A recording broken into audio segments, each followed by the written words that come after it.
everyone, Mia Yim, aka Jade here, and you're watching Morgan Richards Interviews.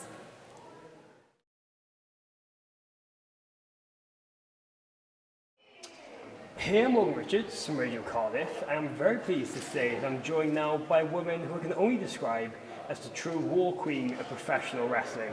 It's of course the lovely Mia Yim. Thank you for having me. Oh, my pleasure. How's things? Hot, surprisingly. I thought it was going to be raining here, and as you can see, I'm looking very messed up, but I mean, I'm happy to be here. Okay, so things are good? Yes. Oh, yes, fantastic. So Mia, to start, you've travelled and competed all over the place already in your career, performing with the likes of Ring of Honor and TNA Impact to Shine and Japan, everywhere in between. You're now seeing it as being one of the most physical and unique athletic talents in the business today. Do you think being able to explore and test yourself in different territories really helped you become the athlete you are now? I completely agree that it has helped, just because I'm able to wrestle with luchadors or Joshi wrestlers, British wrestlers, just because I'm trying to pick and learn from every type of wrestling there is out there and kind of keep it in my little box of knowledge, just in case if I want to use it permanently in my own moveset, or just be prepared for the future where, you know, for an example, Mexican wrestlers, they work on the right. So it's one of those things where it's like, I'm trying to just adapt to their comfortability and their style. Okay, well, fantastic.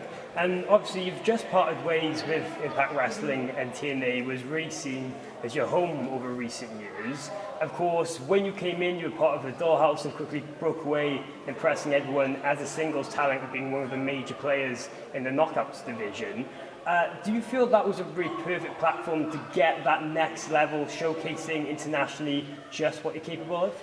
Absolutely. Like, I've never, besides Ring of Honor, I've never done TV, so it was really good to not only be able to implement everything that I've learned throughout the world, but finally get to learn the TV style, the break away from my indie habits or whatnot. So it, once again, TV, Impact, Ring of Honor, all the TV is another style of wrestling that I had to learn to incorporate these certain aspects of TV style wrestling, you know, over what I'm used to in an indie ring.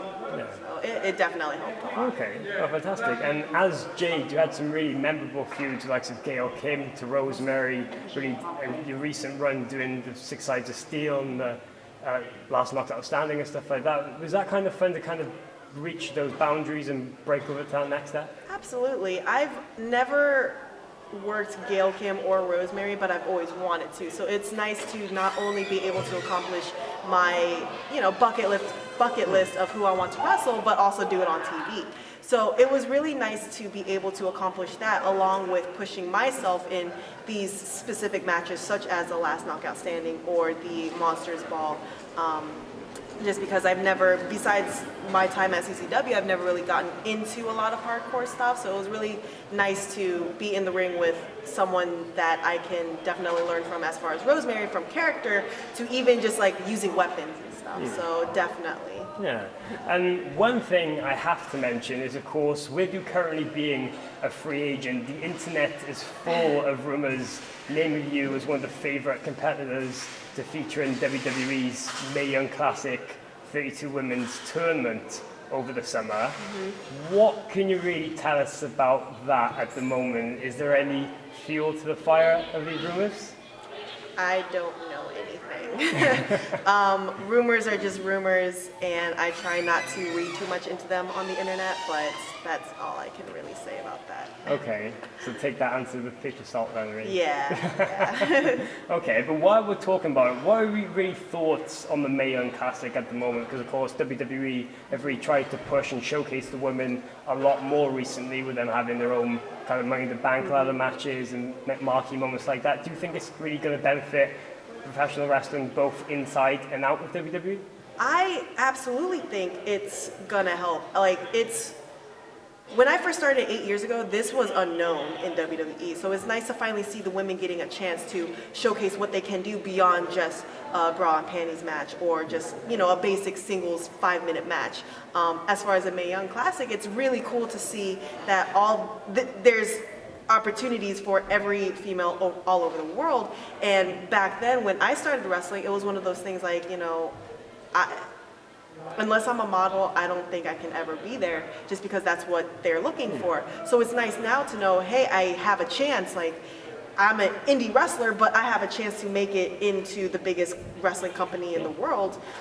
Aside from, whether I have the look or not, it's now based on skills. So I think from what it was before to now is completely 180, but in a good way for women's wrestling. Okay, well, great. And with that, and speaking of WWE, you've spent some time with the company in the past, one of their local talents having a match with Charlotte on NXT, and of course was part of Adam Rose's entourage for a little while. Yeah. With you already having a slight foot in the door with the company, do you think there's kind of some unfinished business with WWE? I would definitely like to pursue WWE a lot more. I'm very, competitive. So when I start something, I am going to continue until I finish it. I totally would love an opportunity there. I would never shut it down.